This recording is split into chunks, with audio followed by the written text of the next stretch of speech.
Сәлеметсіңдер ме, балалар? Жаратылыстану пәні бүгінгі онлайн сабағымыздың тақырыбы жердегі тіршілікке ғарыштың әсері. Оқулығымыздың 60-61 бетін, жұмыс дәптеріміздің 50-51 бетін ашайық. Балалар, бүгінгі сабағымыздан күн мен айдың жерге қалай әсер ететінін және жер ғарыштың жағымсыз әсерінен қалай қорғанатынын, судың көтерілуі мен қайтуы туралы мағлұмат аласыңдар.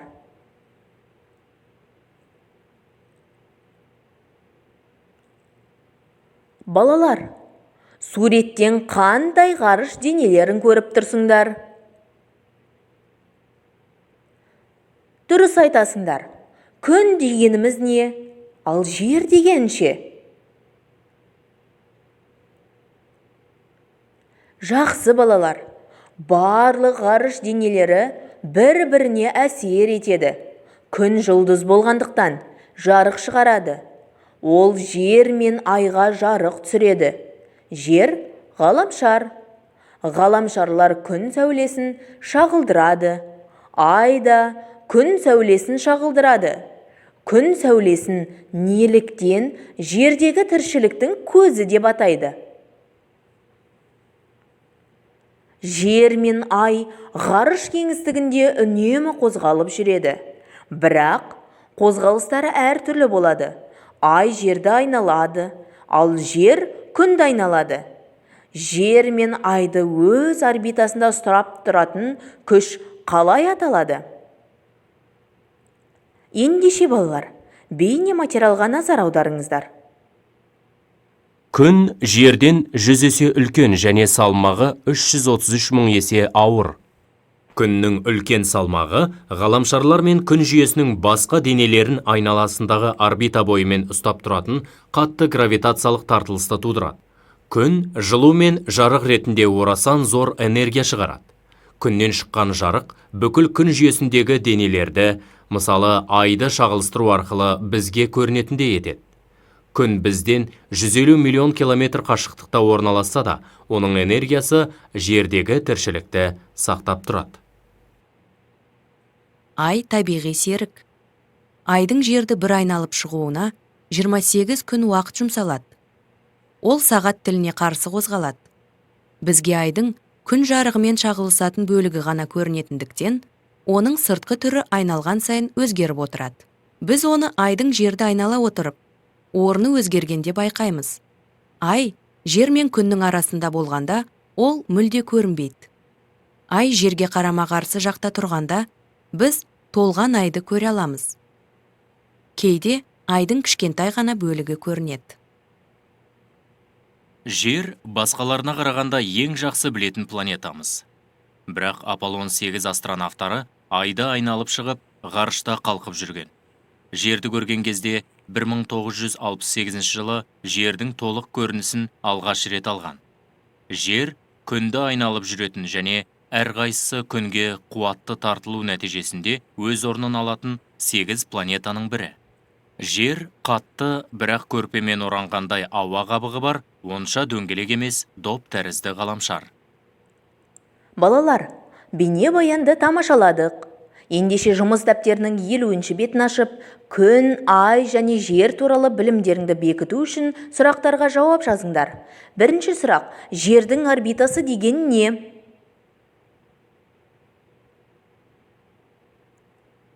Жердің орбитасы жердің күнді айнала қозғалатын жолы және оның пішіні эллипс. Екінші сұрақ: жер қалай қозғалады? Дұрыс айтасыңдар. Жер өз орбитасы бойымен күнді айнала қозғалады. Үшінші сұрақ: жұлдыз бен ғаламшардың арасында қандай айырмашылық бар?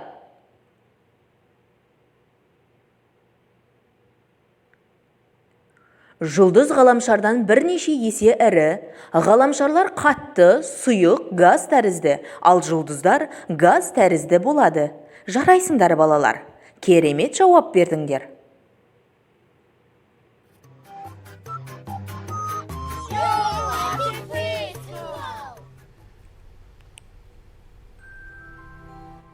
It's the brightest and most noticeable object in the Ай night sky. түнгі аспандағы ең жарық нысан, бірақ оны көп уақыт бақыласаңдар, айдың ешқашан алдыңғы түндегімен бірдей болмайтынын байқайсыңдар. The moon has something we Айдың call phases, фаза деп аталатын which нәрсесі means бар. that it appears Бұл оның to change пішінінің shape over әр түн the сайын day. сәл өзгеретінін білдіреді. To understand why this Мұның happens, қалай екенін түсіну үшін жер мен айдың ғарыштағы бірлескен қозғалысын талқылау қажет. the moon orbits around the earth. Жердің күнді айналған сияқты айда жерді айналады. However, Алайда жерге күнді бір айналуға 365 күн, бір жыл қажет болса, ай жер айналасындағы орбитасын 29,5 күнде немесе бір ай шамасында жүріп өтеді. Міне, сондықтан да айға жерді бір айналып шығуға қажет уақыт ай деп аталады. The time it takes for the moon to complete one orbit around the earth. And the words moon and month come from the same root. Despite how bright it looks Ай in the sky, аспанда самалада жарқырап тұрғанымен, ол өзі жарық шығармайды. Оны жарқыратып тұрған, оның бетіне түсіп, кері шағылған күн сәулесі. just like the earth, Жер сияқты айдың да күндізгі және түнгі жақтары бар. Және кез келген сәтте оның жартысына күн түсіп тұрса, жартысында қараңғы. Ай өз орбитасымен қозғалғанда, оның қараңғы және жарық бөліктерін бөлетін терминатор атты сызық жерден әртүрлі бұрышпен көрініп, әр күн айдың әртүрлі мөлшері жарық болып тұратындай әсер қалдырады. Ай фазаларының циклі жаңа айдан басталады. Жаңа айда ай мүлдем көрінбейді, өйткені ол жерге қараңғы жақмен қарап тұрады. Жаңа ай күн тұтылуы болуы мүмкін жалғыз кезең, себебі тек осы фазада ғана ай күн мен жердің арасында орналасады.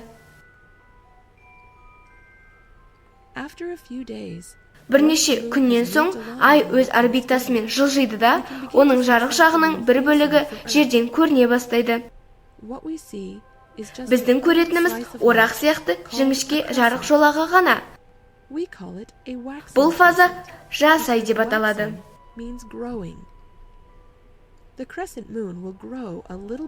Жас ай келесі фазаға бірінші ширекке жеткенше әр түн сайын аз-аздан өсе береді. Бірінші ширектегі айды кейде жарты ай деп те атайды, өйткені оның қақ жартысы жарқырап тұрады. Алайда оның аты бірінші ширек, себебі ай өз циклінің 4/1 жүріп өткен.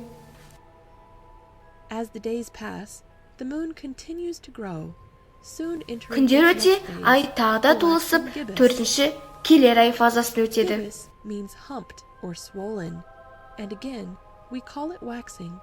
Толысқан дөңес ай одан әрі өсе береді, сөйтіп келесі фаза толған айға жетеді. Толған ай айдың ең үлкен, ең жарық және ең оңай көрінетін фазасы. Ай кешке туып, түні бойы көтеріледі. Сондықтан аспан ашық болса, далаға шыққанда оны көрмеу мүмкін емес. Ай өз орбитасының жартысын басып өтеді де, жердің күннен қарама-қарсы жағына шығады. Толған ай ғана тұтылуы мүмкін, өйткені тек осы фазада жердің көлеңкесі айға түсе алады.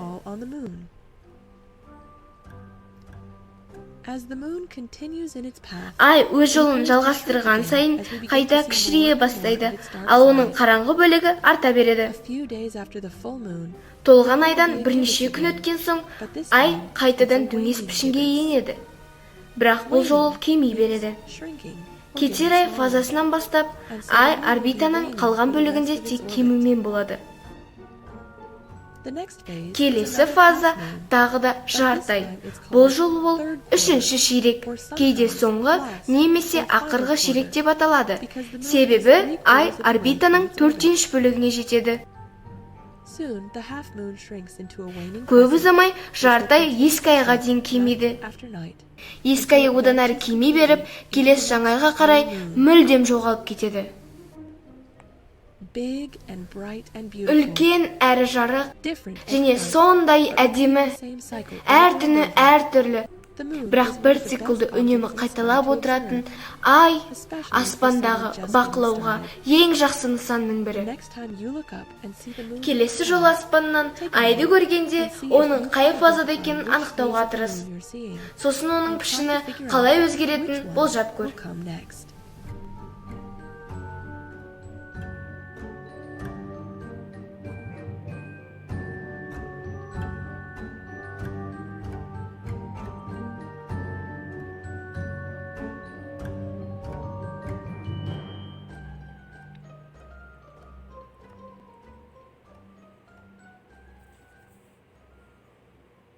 Айдың тұрақты қараңғы жағы жоқ, бірақ арғы жағы бар, себебі оның айналуы жермен синхронды.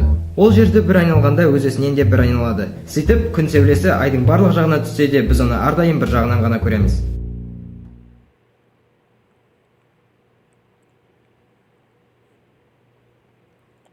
Балалар, жағалаудың суреттері неге бір-бірінен өзгеше? Осы суреттерді қалай атауға болады?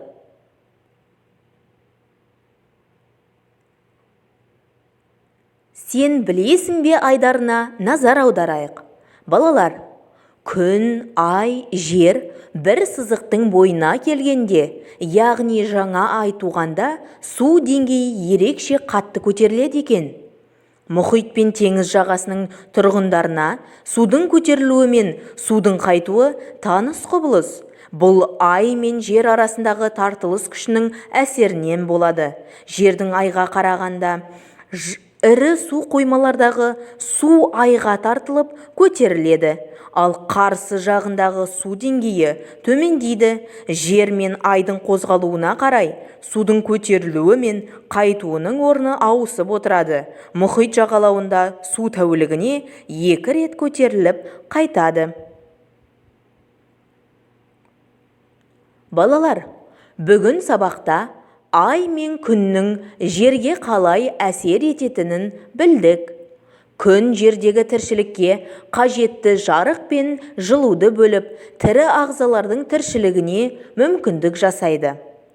Ал ай жердің табиғи серігі ретінде жерді айналады екен.